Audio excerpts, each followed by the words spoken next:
One, and let me make sure that you are hot. Your mic is hot. Make sure that. Oop! Now I gotta mute my own internet. Here we go. I do that shit all the time. When I start a stream, I always forget to mute the stream, and there's like an echo for the first 30 seconds, and it drives me mad. Oh no. Yeah. So there's mine. Can you say something for me?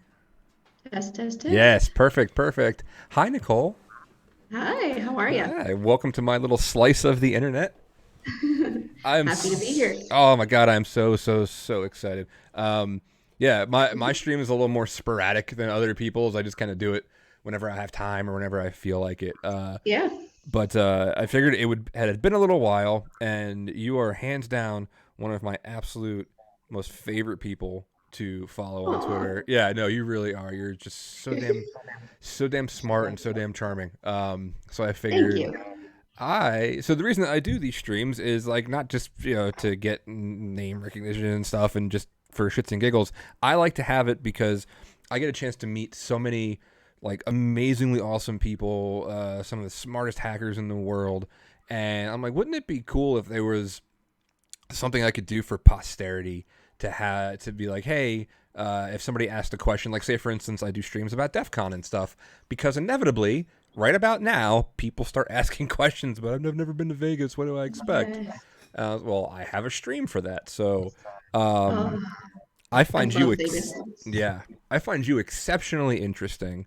So, why don't you introduce yourself and tell us a little bit about what you do? Oh gosh. Yeah, so I'm Nicole Beckwith. I am an Intel Analyst at a large corporation currently, and I have come from a law enforcement background. So was a state investigator, financial crimes. So I was the money cop, tracking money and spreadsheets and all kinds of fun stuff all day long. Mainly like government and corrupt politicians, any government employees stealing money. So I kept your tax dollars safe, or at least the citizens of Ohio safe. And then I was also assigned to the Secret Service Task Force, where they also did financial crimes. But then we did electronic crimes as well, so digital forensics and incident response there. I got to work a ton of really cool cases.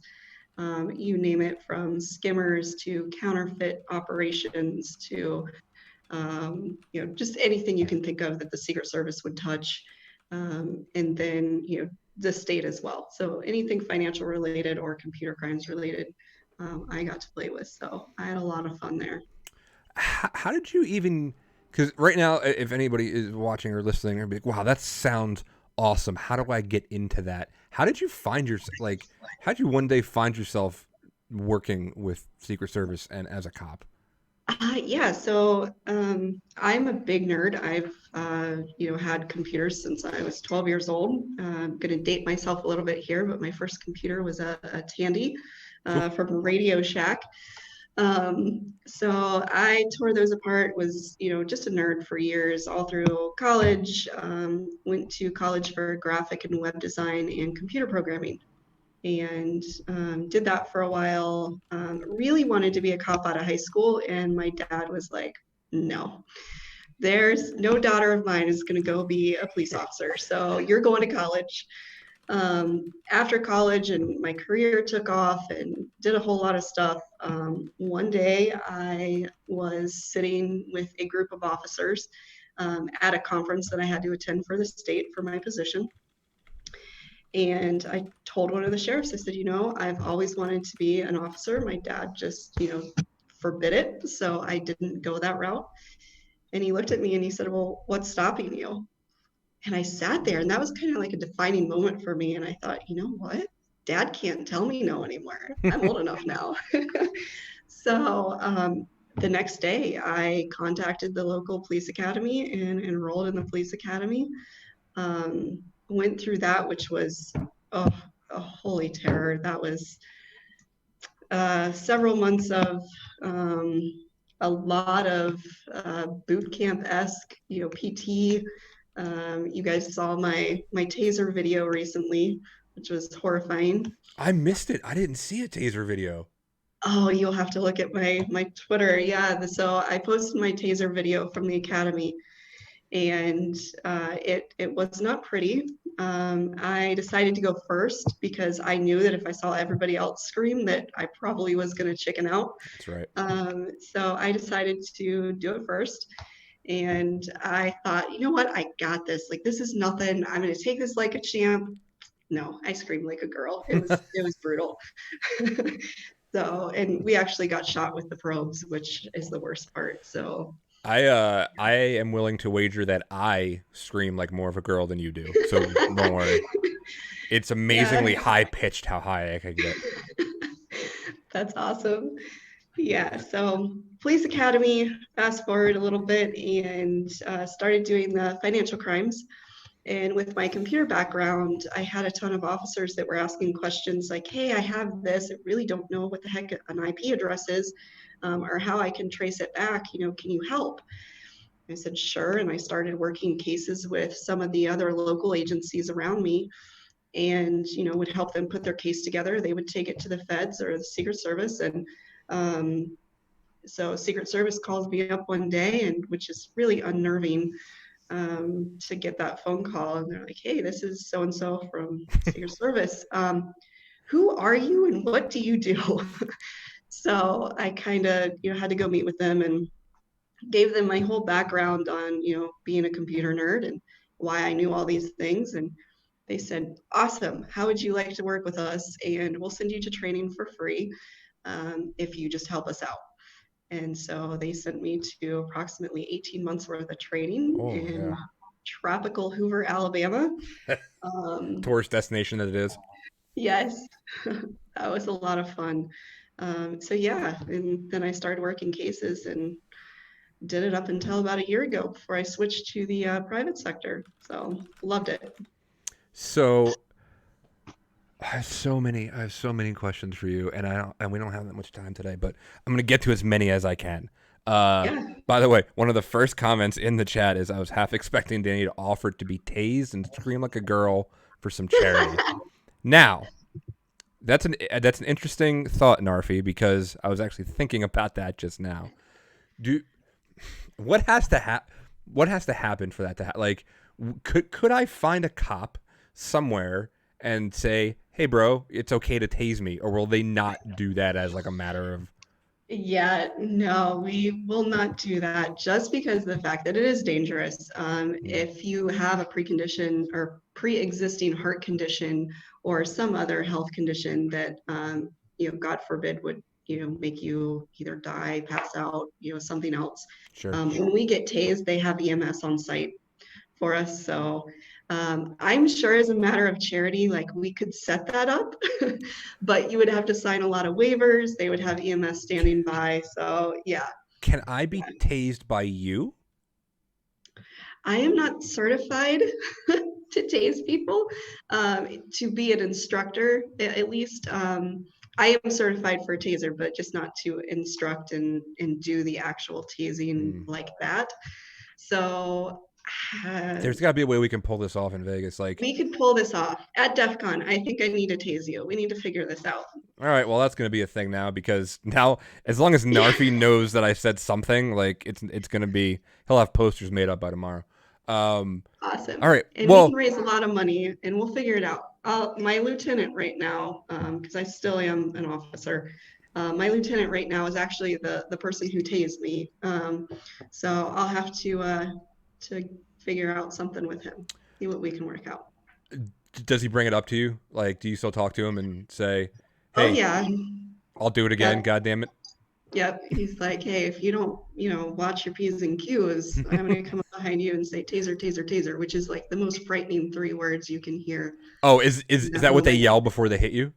Yeah, you have to yell taser 3 times. Yep. We have to incorporate that, like, for the SOC goons for DEF CON. Yes. Yeah, but I will tell you, I would much rather take a taser. I think I've said this a million times. I would take a taser every day for the rest of my life, not to have to take pepper spray again. Oh God, how is brutal. That? Explain. Oh. Take me through, because I talk to fucking people about security and stuff all the time, and I'm gonna try not to curse because I know we're in lunch hour. Maybe some people have me on in the office, and that'd be awesome. But so I talk to people about security all the time. We're gonna talk about guns and tasing for a while. Take me Perfect. through what's going through your head from the second you find out you're going to be sprayed with pepper spray, leading up to the actual event, and then immediately after. Like, what Oh, is a so because you by all accounts on the internet, right? You look like a very normal, lovely woman, very thank you. smart and not that crazy. I don't think so. So Well, no. you're about the as good a baseline as I can get. What is going through your head during all of these stages? Okay, so when you sign up for the academy, at least in Ohio, you know that you're going to have to get tased. You know that you're going to have to do pepper spray. You can technically opt out of these.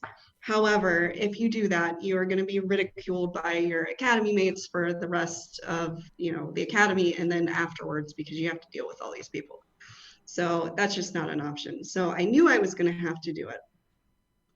I decided to go online and figure out how to minimize the effects of pepper spray. So I was looking for a hack, if you will. I found this website that was like, hey, females, if you're getting, pepper sprayed, just put a shit ton of makeup on that day and it won't sink into your pores. I'm like, oh, that's brilliant. I can do that. So that day, my commander was like, why are you wearing so much makeup? Which prompted him to torture me even more. So I thought I was golden. Like this, it might get in my eyes, I might breathe it, but it's not going to seep into my pores, which is like the worst part. So I go up and, we're all in a line. I'm like the last person in line. I'm watching everybody else get pepper sprayed, and I'll go through the process in a second, but it's an instructor who's actually pepper spraying people, and usually they'll just go like across your face once with the pepper spray. Um, when I got up to my turn, my commander took over and took the pepper spray from the instructor. I knew him prior to this, so he took great pride in torturing me. So he did a zigzag a couple times across Oh, my face. Um, yeah, I will never show those pictures ever. They are brutal. My face was so swollen. The makeup did not work because what they forgot to mention is if it's oil-based oh makeup, no. it makes it worse. So I got it threefold. So my hack did not work. So that was karma at its finest. And right after you get sprayed, you have to go through a series of like a maze or an obstacle course. So you have to run. Yeah, so it's not enough just to get tased. We're going to torture you more. You have to go through an obstacle course, and at the end is a red man costume. And if you're not familiar with that, what that is, it's literally this guy that's dressed in this huge suit that's protective gear, and you have to fight them. And so you can't see at this point. Your eyes are burning, your face is burning, you literally feel like you're on fire. There is more mucus coming out of you than I could even ever explain. It's the grossest thing ever. And you have 50 people that went before you, so you can only imagine how disgusting that mat was. Yeah, exactly. So then you have to fight this guy, and you have to fight for 2 minutes.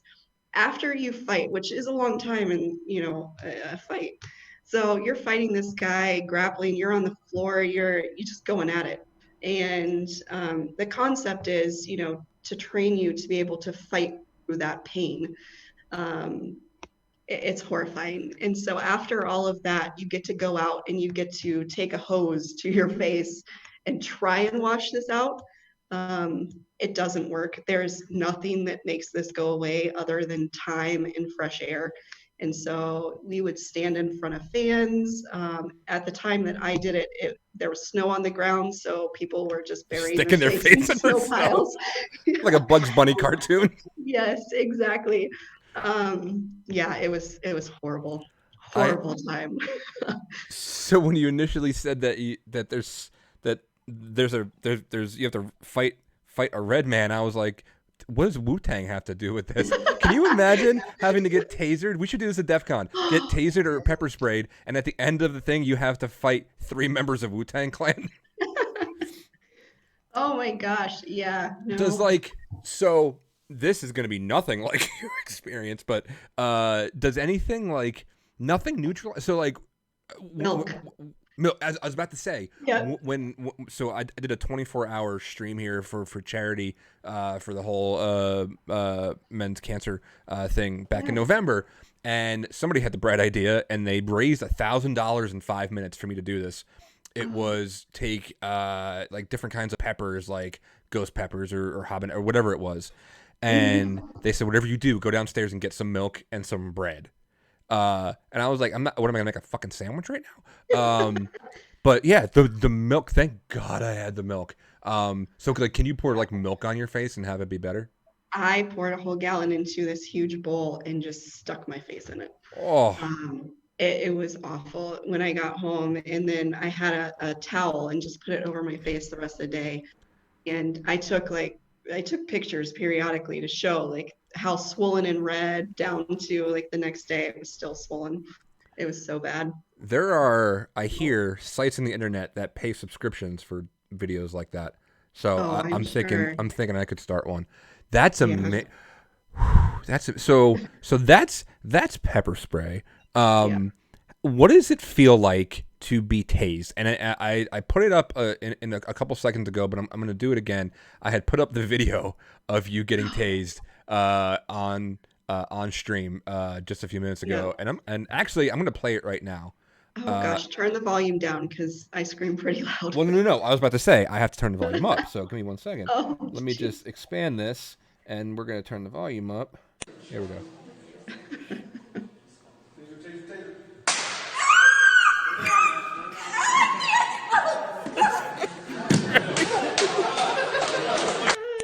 Hold on. I want to do it again. Taser, taser, taser. Yeah. Oh So my god. background to that is my commander again is standing right in front of me, and right before I get tased, he says, because if you watch my hands, I'm like Yeah, doing this thing with my hands. sure. And he says, Nicole, breathe and relax. And I'm like, so I I'm doing scream, neither of I those. can't. Like, yeah. I can't even do that watching this. This is awful. So and now you had mentioned that they say taser, taser, taser. I I had envisioned in my head of it being a little more of urgency in his voice, but he's more just like taser, taser, taser.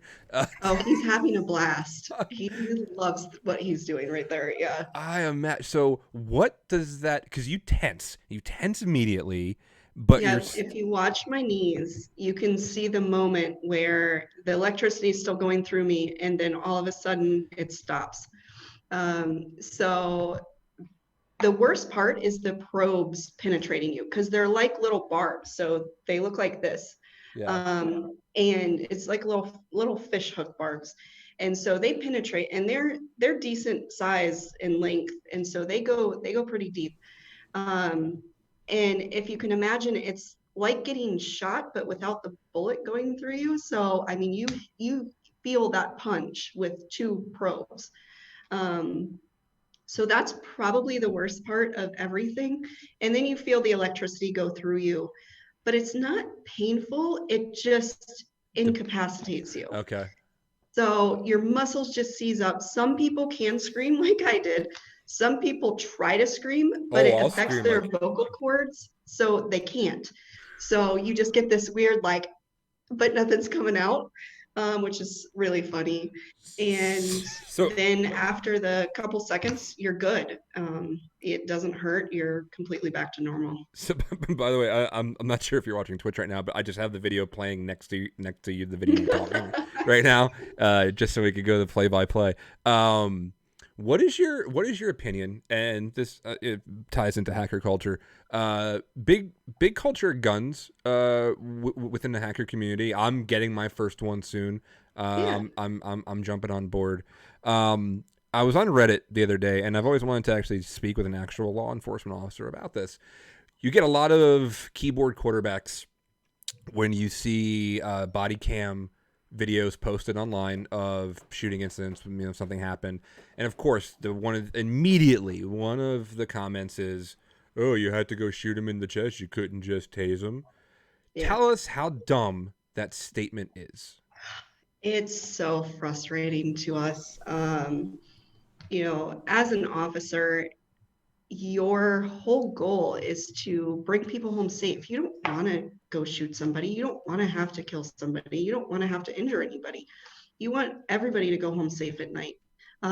So when we hear those comments, it's heartbreaking because what's happened now is officers are hesitating when they should have shot somebody, and they're getting killed, unfortunately, because of it. So, um, I understand where they're coming from. Nobody wants to see somebody get hurt. Um, but at the end of the day, like that officer has to go home at night. It's just hard. It's a really difficult conversation to Yeah, have. no, I And know, and again, if this gets too close to your comfort zone of no, no, talking no, about it, you're it's perfectly fine. fine.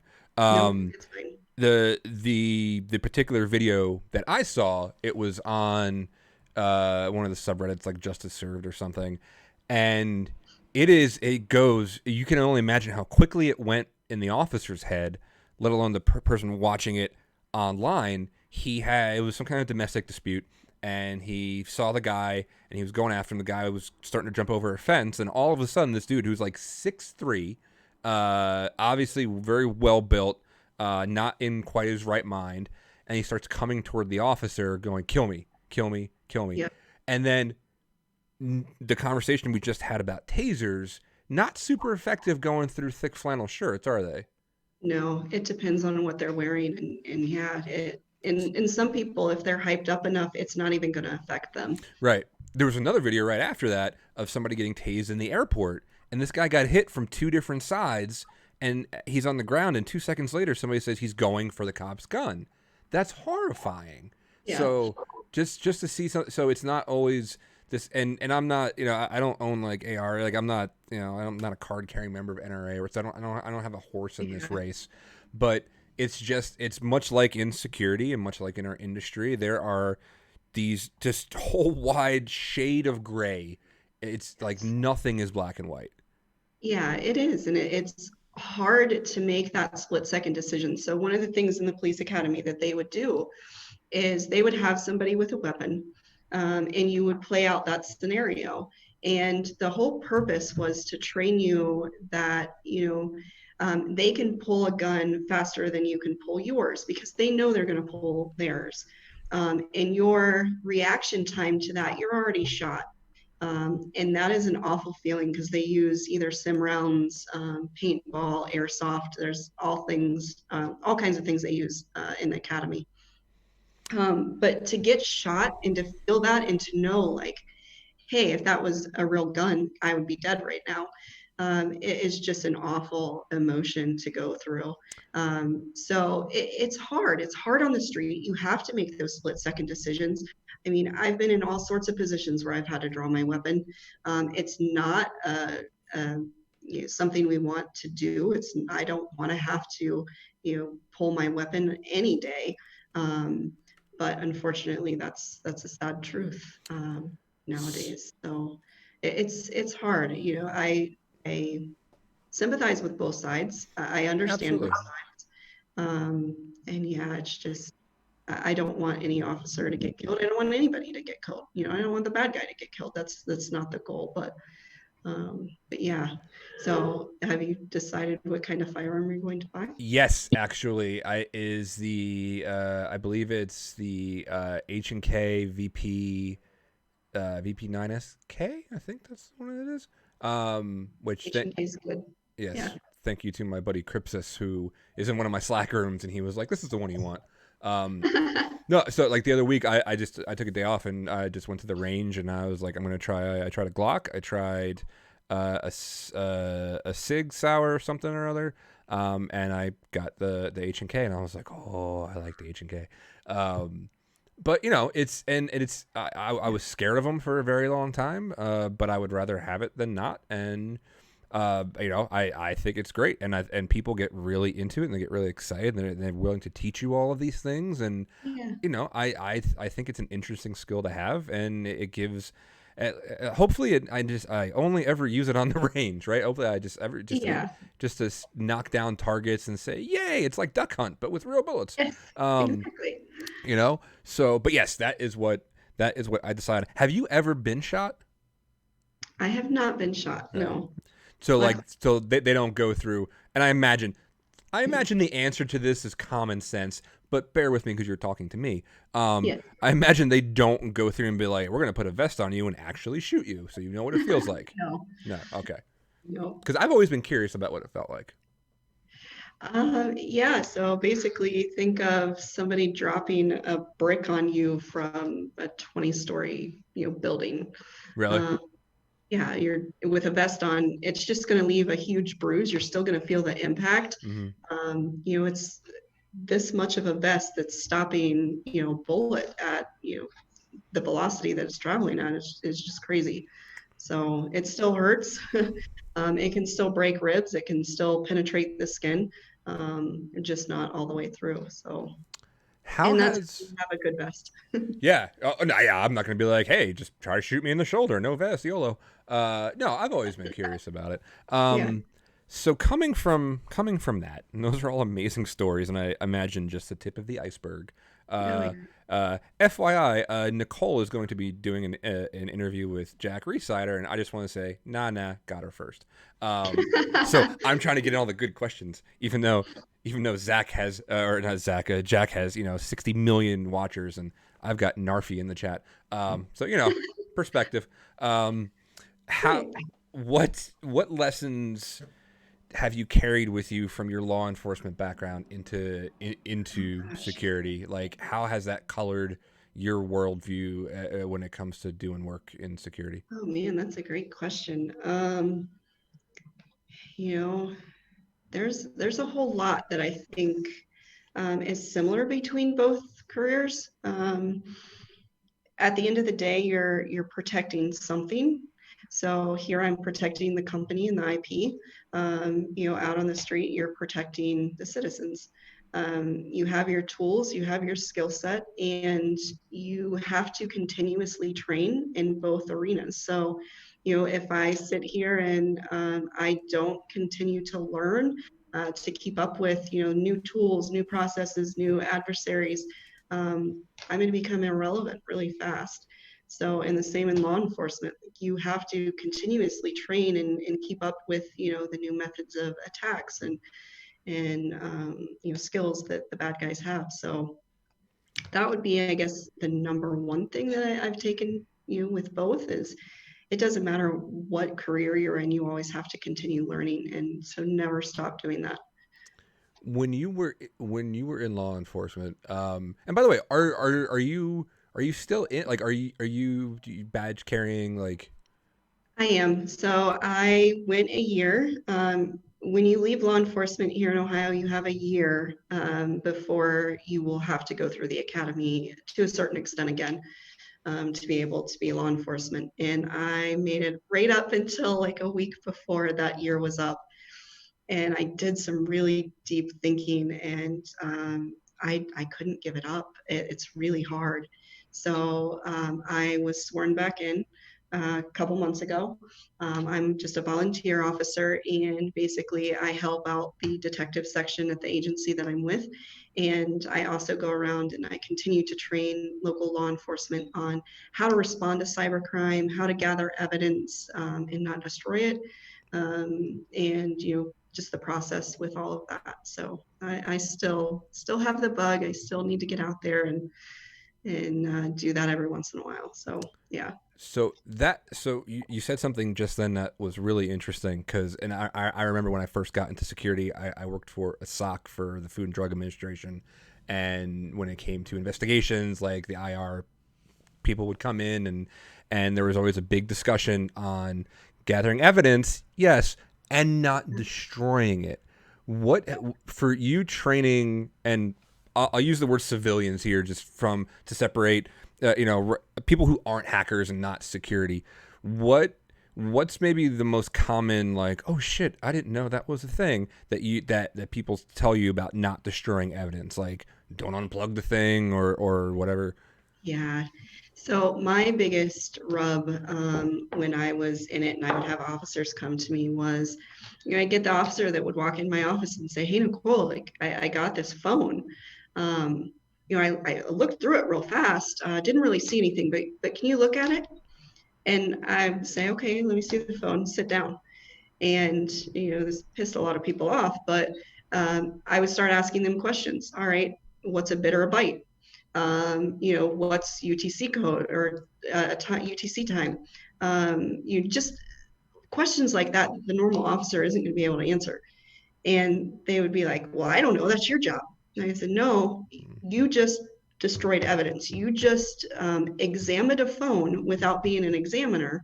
So unless you can answer these questions, which you're going to have to when you sit on the stand, because that defense attorney is going to see um, between the time that that phone was seized and the time that it was given to the actual examiner, there were apps that were opened. There were, whatever footprint that's in there.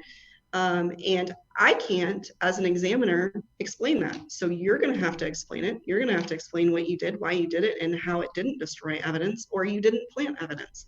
So unless you were able to do that, take the phone and go throw it away, because that's about as good as what it is. Right, because So, it's not going to do you any good. yep, no. And so I got a lot of nasty comments and looks with that one, but it is what it is, and they learned.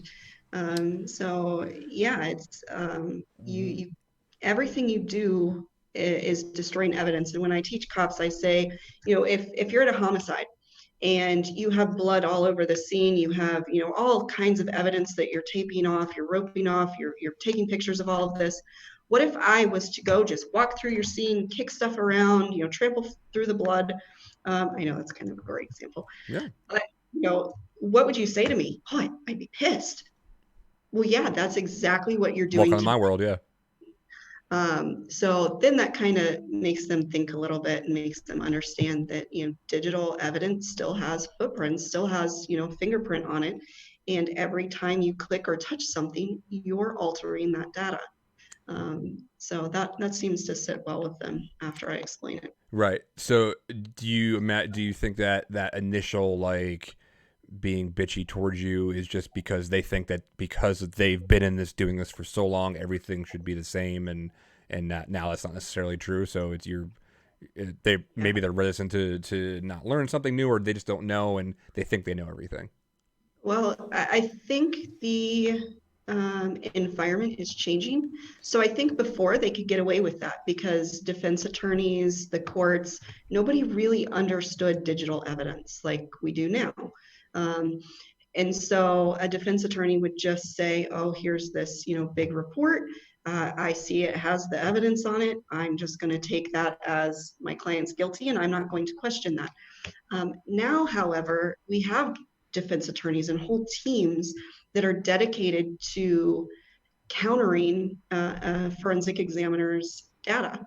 So I think it's changed a little bit. So we have to get our officers to think differently now. Did you have occasion to actually be in front talking to a suspect of a case you were working on, um, all the time? I love that is my number one thing that I love to do is interviews and interrogations. Um, and I know that sounds crazy, but No, not at I all. love talking to people. And I will say that I think I probably have a unique perspective in that I believe that most people are good at heart, whereas a lot of officers they've been through it, they see the bad day in and day out, and so you just kind of get this attitude where everybody's bad, everybody's bad at heart. So I loved digging into the psychology behind why somebody would do something.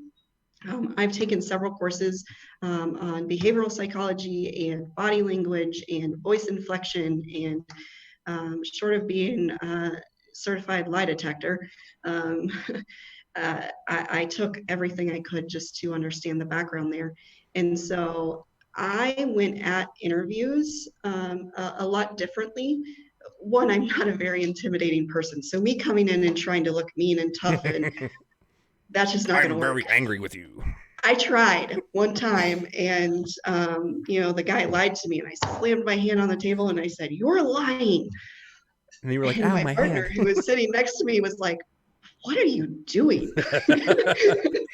I'm like, "Well, this is good cop, bad cop, right? Like Yeah, this is how it's supposed to work." He's like, that's "No, not how this no." works. Yeah, so I had to take a different approach. And at the end of the day, like I would sit down with people. First, I would do open source intelligence on them. That's how I got into OSINT. Was I wanted to know their history. Like, what was their home life like? Did they have children? Were they married? You were they into gambling? Did they have a drug addiction? So I would do OSINT on them first before I would interview them. Then I would sit down with them, typically having a pretty good idea of why they were doing what they were doing. And you realize most of what I did was financial crime. So I could also trace the money before I interviewed them as well to see what their habits and behaviors were. Um, so when I sat down with them, I would typically say, look, at the end of the day, I know you're a good person. You were not doing this because you were just out to steal money. So let me help you. Let's get through this. Good people just make bad decisions. And I think that's what you did. You made a bad decision. So let's move forward and get past this and let's get it out of your life. And that sentence right there would 9 times out of 10 get somebody to cry. Um, I, they used to call me Bubbles was my nickname, because I used to say that an interview was not successful unless I got snot bubbles. Because that was a true cry when you saw snot bubbles or you saw like the tears, crocodile tears. Um, you knew somebody was being truthful with you. And I didn't set out to make people cry. I know that sounds terrible, but yeah, so I really wanted to help people out. And I would have to say in 75% of my cases, or 65, 75%, I would get a handshake. One case, the lady hugged me at the end of her interrogation. She confessed to everything. She knew she was going to jail, um, but it was a weight off her shoulders. And as an officer, you can treat somebody poorly and just make their life miserable, or you can treat them with respect. And so that was my attitude towards everything is, I want to treat them the way I would want to be treated if I was in that situation. And so I actually ended up having a very high success rate in my interviews and interrogations because of that. So yeah, I enjoyed that. I mean, we've been talking for 30 minutes, and I almost admitted like 7 crimes to you just sitting here. So I imagine that you're very, very good at what you do. Which is so funny because, at DEF CON 2 years ago when I went, which by the way, was just a phenomenal experience for me and So much really fun. changed my life. But, I would get people that would come up and say, "Hey, I know who you are." "Oh, yeah, you're that fed. I can't talk to you." I'd be like, "No, I'm really okay. Like, it's all right." Like, Yeah, I was going so, to ask yeah. you, like, does anybody at work just, I mean, I imagine your lunch never gets stolen. No, no. Yeah, they're all aware of my background and, tend to steer clear. No, they all I'm love me. I'm starting to think that I have to reevaluate my criteria for success of my interviews on my stream. If I can make people have snot bubbles, I mean that might get me a few more viewers. Yeah, The snot yeah. bubble challenge. There Um, you go. See who you can make cry. so what? God, there's just so much I want to talk to you about. Um, what what's your opinion on the current? And this is probably one of the last things that we'll just talk about today. You're a threat intel analyst. I imagine relatively senior, right? Like doing Yeah, it. You're very good and been doing it for a while. yeah, Well, what is your overall opinion of the state of threat intel right now? So to give, and I realize that's a very broad yeah, question. So I am not from an intel background. I've worked closely with intel, threat hunting and blue teamer and things like that. I have a very low opinion of like paid threat intel feeds. I have a very high opinion of gaining intel through things that happen directly to the business and after action reports and things like that.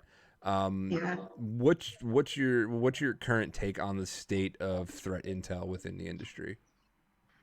I think it varies. So you've got, your little mom and pop, Intel shops that have one or two people. They're barely making it. They rely solely on those Intel feeds because they might not have all the tools and processes in place to gather, internal Intel.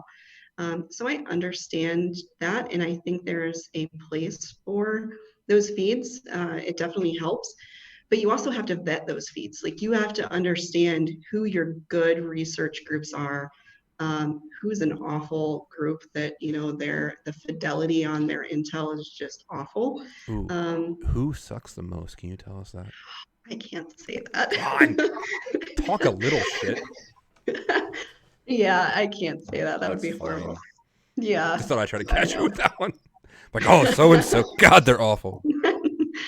Yeah, there are a few that, you have to call your intel just like you do anything else. So you have to go through, you have to make sure that you're doing metrics on your intel, that you're vetting your intel, that you're really working those feeds to make sure that what you're ingesting is good.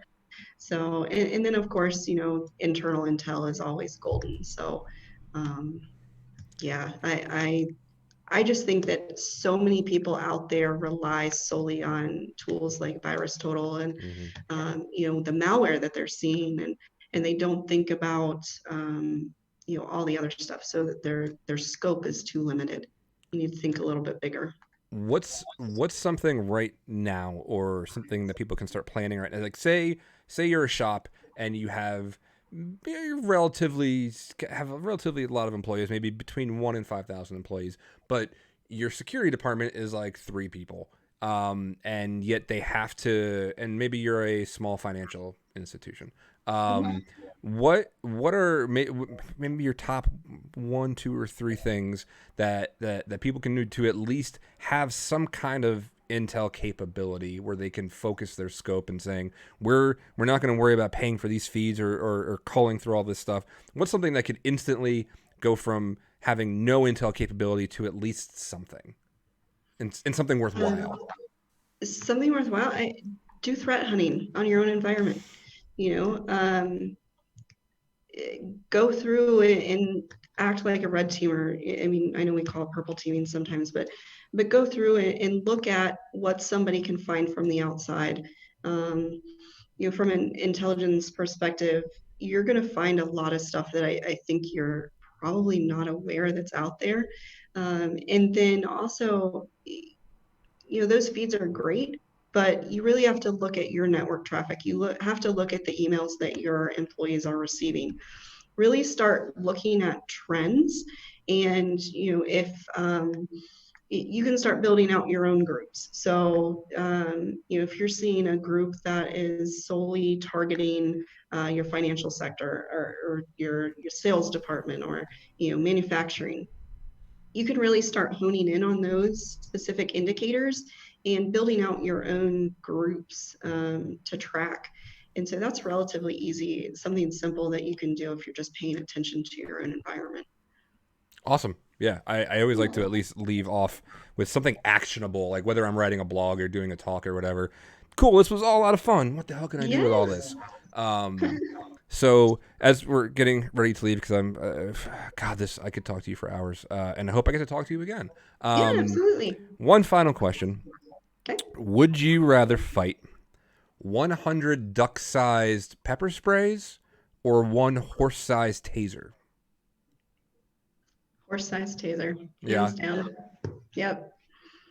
reverse that of 100 duck-sized tasers and one horse-sized pepper spray. Still the tasers. Still the tasers? Yeah. Okay. Yep. Fair enough. Nicole, where can people hang out with you? Like, where can they read what you do? Where can they watch what you do? You want to plug You can anything? find me on Twitter. I'm on LinkedIn if you want to connect with me there too. So at Nicole Beckwith. Yeah, I post a lot of stuff, all You random. do. It's So awesome. it's I not love all it. threat intel, but yeah. No, I love it. It's easily one of my. I'm a huge Twitter whore. I love being on Twitter. And Same. and if there are any certain feeds, I will go out of my way to be like, search for Nicole Beckwith. That's You're one of the people that I will look for every day Well, and twice thank on you. Sunday. Thank you. And do you have any talks coming up? Are you submitting anything? Are you Yeah, so I actually was just asked to keynote the National Cyber Summit. So you nice? can go check that out. Yeah, I'm really excited. I'm with some amazing people from like NASA and the DoD and yeah, so that's going to be a blast. That's in Huntsville in June. So if you're in the area or you're going to be there, make sure you hit me up and find me. So that's going to be a lot of fun. And then I will be at DEF CON this year. I don't plan on doing any more talks this year, but I will definitely be at DEF CON and we'll be hanging out and having a blast there with everybody. Do you ever Oh, think? Circle City Con Yeah, too. Yeah, of I will be there. course. Yeah, I'm going to be working at. Oh, you just helped me segue into my last question. Awesome. Speaking of Circle City, Yeah, I'm a DEF CON SOC goon, and I'm going to be on security staff in Circle City this year. Have you awesome. have you thought about doing security work for cons and being a red shirt or something like that? I have not. I think it would be a blast, but I I think you'd be haven't great yet. at it. Okay. Thanks. Okay. Yeah. Well, as soon as I get my coin for being a DEF CON goon, you're the first person I'm going to refer to it. Well, Awesome. awesome, Nicole. I can't tell you enough how much of a fan of yours I am, and I just think you're wonderful, and I think we need more of Aw, you. thank you. And tell Jack I said hello, and I will do that. hopefully I get to speak with you again. So at Nicole Beckwith, dude, thank you for hanging out with me on your lunch hour. Yeah, thanks for chatting. Cool. And anybody that wants to check out all of the other interviews and videos I've done, they're on the Twitter at 2OC Stream, and I put everything up on Vimeo. So this will be up there for posterity. And I just like talking to people. So if you like it, check it out. And maybe someday I'll get my shit together and put the audio on Apple or something. But for anyway, thank you, Nicole. Thank you for Narfi and Kintaro and Pierogi for everybody hanging out in the chat. Bye, And Kintara. yeah, bye, Kintaro. Konnichiwa. All right. Well, thank you, Nicole. Yep, thanks.